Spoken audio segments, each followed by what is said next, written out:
Right now, I would like to introduce you to a market reality that I feel is probably the most important concept that I teach. And this reality applies to the biomechanics of man, and this reality applies to the biomechanics of a market. And I call this technique footsteps because, as I often say, a man walks and a market walks. Now, how do we walk? We walk by putting one foot ahead of the other. If we take one step and that step lands ahead of our last step, we are moving forward, correct? Now let's see how that applies to the market. Let's look at this series of bars around here. You see this green bar here? You see where this green bar closed? It closed above the red bar. Now look at what I have here. Green over red equals one step ahead. So let's say you're considering going long here.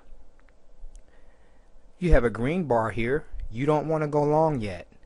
You have a green bar here. You don't want to go long yet, because this is the last footstep down, and before the market can go up, it must turn around and clear that last footstep down. Look here where this green bar closed.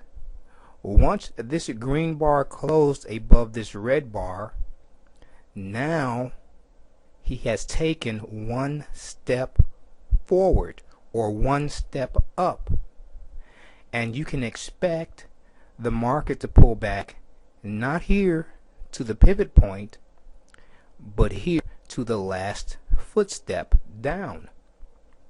This footstep acts like a coiled spring. So when the man starts coming back down, or price turns back down, it will bounce off of this footstep. Now I say it works like a coiled spring because the entire length of the red bar is support. And you probably remember from the video on psychological support and resistance why that works. These are short sellers here. And when price goes above here and comes back down, they start buying to spring price back up. And therefore we have green over red equals one step ahead. And we can see how that played out here. Now once we had a close above this red bar, when price came back down, where did it stop? Right at the last footstep.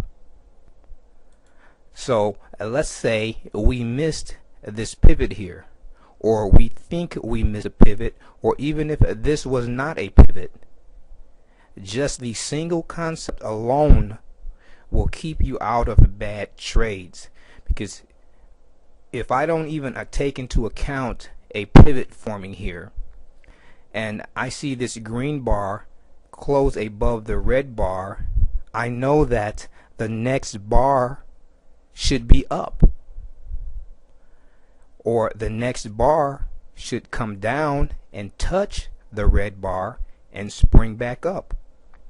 Now the deeper price falls down onto the spring, or the deeper the man steps onto the spring, just like a spring, the farther the spring presses down, boom, the farther and faster it springs up. So if we want, anytime you want to go long, you want to make sure the bar that you want to go long on has occurred after the man has taken one step ahead. So look at this area here. We're still considering long. Say we missed our other entry points, but now we're waiting for a close above the red bar. We have here the green bar that has taken a step ahead because it closed above the red bar. So now we want to enter, if we want to enter long, we want to enter on a pullback to this red bar.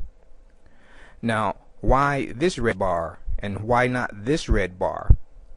Because this red bar is the last step, and the man or the market is most of the time, not all of the time, going to pull back to the last step. I'm running out of time on this section, so let's go to the next section and we'll go a little further into footsteps, and later on we're going to see how we apply the footsteps to our pivot entries, our breakout entries.